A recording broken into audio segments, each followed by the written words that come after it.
5 Minutes Peace by Jill Murphy.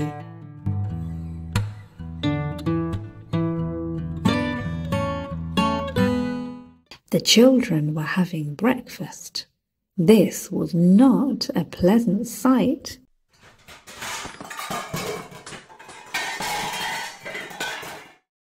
Mrs. Large took a tray from the cupboard. She set it with a teapot, a milk jug, her favourite cup and saucer, a plate of marmalade toast, and a leftover cake from yesterday. She stuffed the morning paper into her pocket and sneaked off towards the door. "Where are you going with that tray, Mum?" asked Laura. "To the bathroom," said Mrs. Large. "Why?" asked the other two children. "Because I want 5 minutes peace from you lot," said Mrs. Large. "That's why."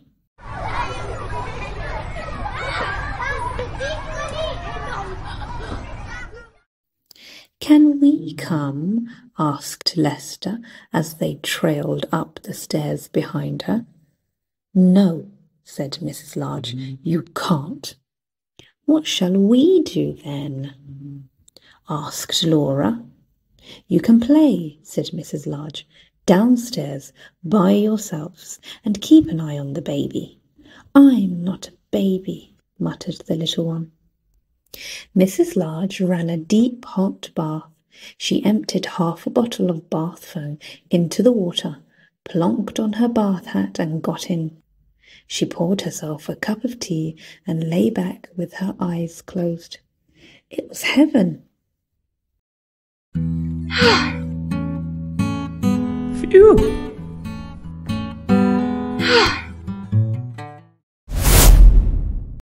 "Can I play you my tune?" asked Lester. Mrs. Large opened one eye. "Must you?" she asked. "I've been practicing," said Lester. "You told me to. Can I, please, just for 1 minute?" "Go on then," sighed Mrs. Large. So Lester played.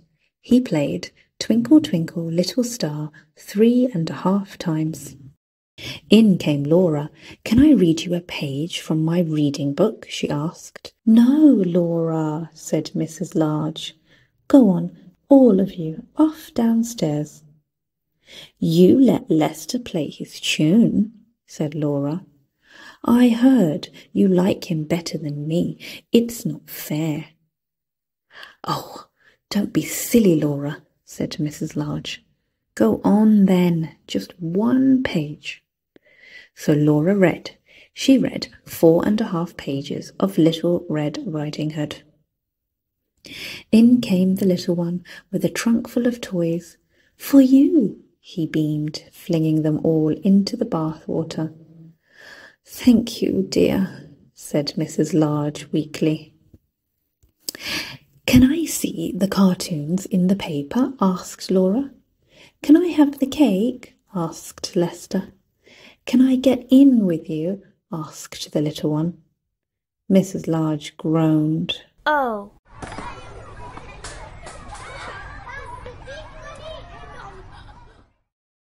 In the end, they all got in. The little one was in such a hurry that he forgot to take off his pyjamas. Mrs. Large got out. She dried herself, put on her dressing gown, and headed for the door. "Where are you going now, Mum?" asked Laura. "To the kitchen," said Mrs. Large. "Why?" asked Lester. "Because I want 5 minutes peace from you lot," said Mrs. Large. "That's why." And off she went downstairs, where she had 3 minutes and 45 seconds of peace before they all came to join her.